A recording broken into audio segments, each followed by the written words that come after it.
नमस्कार दोस्तों, स्वागत है आपका हमारे चैनल डीवी न्यूज़ 24 में। आइए जानते हैं देश की प्रमुख और खास खबरें। दोस्तों, आज देश में दो सबसे बड़ी खबरें आई। एक ऐसी खबर जिसने देश का सीना गर्व से चौड़ा कर दिया और दूसरी एक ऐसी खबर आपको बताएंगे जिसने देश को शर्मसार कर दिया। दोस्तों, पहले जानते हैं वो खबर जिसने देश का सीना गर्व से चौड़ा कर दिया। भारत बना विश्व विजेता। भारत ने न्यूजीलैंड को हरा दिया है और फाइनल मुकाबले में इस जीत के साथ लगातार दूसरा T20 वर्ल्ड कप भारत ने जीत लिया है। यह मुकाबला शुरुआत से ही इस तरह का रहा। भारत का दबदबा देखने को मिला और आखिरकार नतीजा वैसा ही जैसा पूरे देश को इंतजार था। T20 वर्ल्ड कप दूसरी बार लगातार हम जीते हैं और यह तीसरा खिताब भारत को T20 वर्ल्ड कप के फाइनल में न्यूजीलैंड को 96 रन से हराकर विश्व विजेता बना गया। उसके बाद जो नज़ारे पूरे देश में देखने को मिले, पूरा देश जश्न से डूब गया। दोस्तों, आतिशबाजी आसमान में झमाझम तमाम जगहों पर देखने को मिली। अब वह दूसरी खबर बताते हैं जिसने देश को शर्मसार कर दिया है।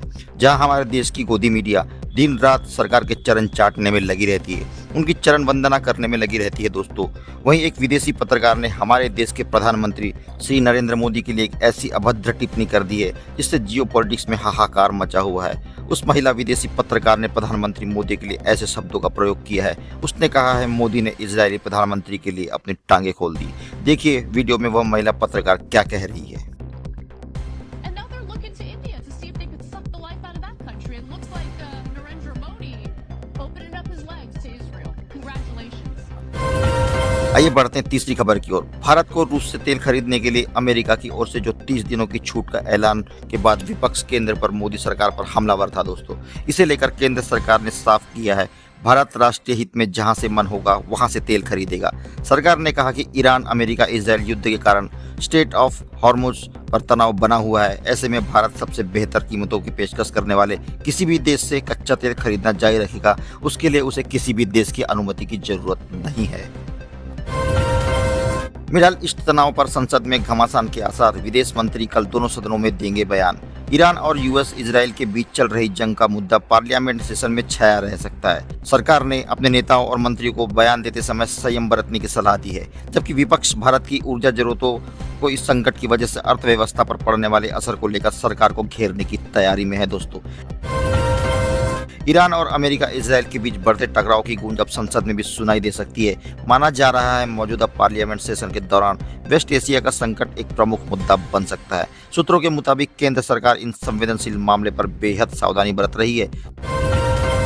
सऊदी अरब में रिहायशी परिसर में गिरी मिसाइल, भारतीय समेत 2 लोगों की मौत। सऊदी अरब के अल खार्ज शहर में रविवार को एक मिसाइल गिरने से 2 लोगों की मौत हो गई, जिसमें एक भारतीय और एक बांग्लादेशी नागरिक बताया जा रहा है। इस घटना में 12 बांग्लादेशी नागरिक घायल भी हुए हैं। सऊदी सिविल डिफेंस ने बताया कि मिसाइल एक मेंटेनेंस और क्लीनिंग कंपनी के आवासीय परिसर में गिरा, जिससे जान माल का नुकसान हुआ है। ईरान में घुस सकती है अमेरिका की स्पेशल फोर्स। जंग के बीच यूएस इजरायल में सीक्रेट डील। अमेरिकी राष्ट्रपति डोनाल्ड ट्रंप ने संकेत दिए हैं, हालत बेहद नाजुक है तो अमेरिका सेना जमीन पर उतर सकती है। वहीं ईरान ने भी साफ कर दिया है कि यदि अमेरिका ने ग्राउंड ऑपरेशन किया तो उसकी सेना को भारी कीमत चुकानी पड़ेगी। ईरान ने चीन से मंगवाए 9 लाख रुपए के स्पेशल हथियार। कंफ्यूज हुई अमेरिकी वायुसेना 40-40 लाख की मिसाइलों से उड़ा रही है गुब्बारे। दरअसल इस चर्चा के दौरान एक और दावा सामने आया है कि ईरान ने चीन से खास हथियारों की पूरी फौज मंगा ली है। ममता बनर्जी ने राष्ट्रपति के सम्मान को लेकर उठे विवाद पर केंद्र सरकार और नरेंद्र मोदी पर तीखा हमला बोला है। ममता ने आरोप लगाया कि चुनाव के समय प्रधानमंत्री बंगाल को निशाना बनाते हैं और बेवजह राज्य सरकार को दोषी ठहराया जाता है। पश्चिम बंगाल की मुख्यमंत्री ममता बनर्जी ने राष्ट्रपति सम्मान को लेकर उठे विवाद पर केंद्र सरकार और प्रधानमंत्री पर तीखा पलटवार किया है। दिल्ली के उत्तम नगर हत्याकांड में अब बुलडोजर कार्रवाई होने लगी है। दोस्तों, एमसीडी ने तोड़ा आरोपी का घर। राजधानी दिल्ली में उत्तम नगर में होली के दिन 26 वर्षीय तरुण की पीट कर हत्या किए जाने के मामले में पुलिस से लेकर प्रशासन तक सब फुल एक्शन मोड में दिख रहे हैं। दोस्तों, छत्तीसगढ़ से एक बड़ा ही अजीबोगरीब मामला निकल करके सामने आया है, एक नेता से जुड़ा हुआ। 5 एकड़ में 8 करोड़ रुपए के पौधे, सुरक्षा के लिए बाउंसर। बीजेपी नेता हाई सिक्योरिटी में ऐसे करवाता था अफीम की खेती। छत्तीसगढ़ के दुर्ग जिले में पुलिस ने बड़ी कार्रवाई की है। बीजेपी नेता के खेत से अवैध तरीके से उगाई जा रही अफीम की खेती का खुलासा हुआ है। अफीम के पौधे की कीमत करीब 8 करोड़ रुपए बताई जा रही है।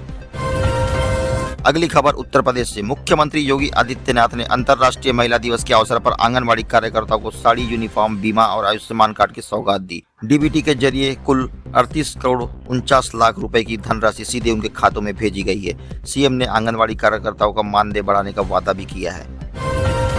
दोस्तों, अब एक ऐसी खबर जो सीधे आपके जेब पर असर डाल सकती है। एलपीजी सिलेंडर बुकिंग से जुड़ा नियम बदला गया। अब उपभोक्ताओं को दोबारा सिलेंडर बुक करने के लिए पहले से ज्यादा इंतजार करना होगा। जान लें नया बदलाव। पहले उपभोक्ता कम समय के अंतराल में दोबारा सिलेंडर बुक कर सकते थे, लेकिन अब इसके लिए ज्यादा इंतजार करना होगा। घरेलू एलपीजी सिलेंडर की दोबारा बुकिंग को लेकर नया नियम इस प्रकार है। पहले उपभोक्ता करीब 15 दिन के अंतराल के बाद नया सिलेंडर बुक कर सकते थे, लेकिन अब इस अवधि को बढ़ाकर 21 दिन कर दिया गया है। दोस्तों, पंजाब से एक बड़ी दिल दहला देने वाली खबर निकल करके सामने आई है। रात को मोमोज चाप खाकर सोए भाई बहन की सुबह हो गई मौत, शरीर पड़ गया नीला। पंजाब के तरन तारण में संदिग्ध हालत में तबीयत बिगड़ने के बाद 2 बच्चों की मौत हो गई। ये दोनों सगे भाई बहन थे। बच्चों ने शनिवार रात को मोमोज और चाप खाई थी। इसके बाद कुछ देर के बाद ही उन्हें उल्टियां हुई तो परिजन घर में ही रखी दवा देने लगे, जिसके बाद बच्चे सो गए, लेकिन सुबह बिस्तर से उठे ही नहीं। दोनों के शरीर नीले पड़े थे और उनकी मौत हो चुकी। पुलिस ने रेहड़ी पर मोमोज बेचने वाले को हिरासत में लेकर पूछताछ शुरू कर दी है। बात करते हैं स्वामी अविमुक्तेश्वरानंद की। गाय को मां नहीं संपत्ति मानते हैं बीजेपी वाले। स्वामी अविमुक्तेश्वरानंद का सरकार पर वार। गौ संरक्षण को लेकर एक बार फिर सियासी और धार्मिक बहस तेज हो गई है। स्वामी अविमुक्तेश्वरानंद सरस्वती ने कहा है कि सत्ता में बैठे लोग गाय को मां नहीं बल्कि संपत्ति मानते हैं, जिसे चुनौती देने की जरूरत है। संत ने 11 मार्च को लखनऊ में बड़े गौ आंदोलन का भी ऐलान किया है। दोस्तों, ये थी देश और विदेश की कुछ प्रमुख खबरें।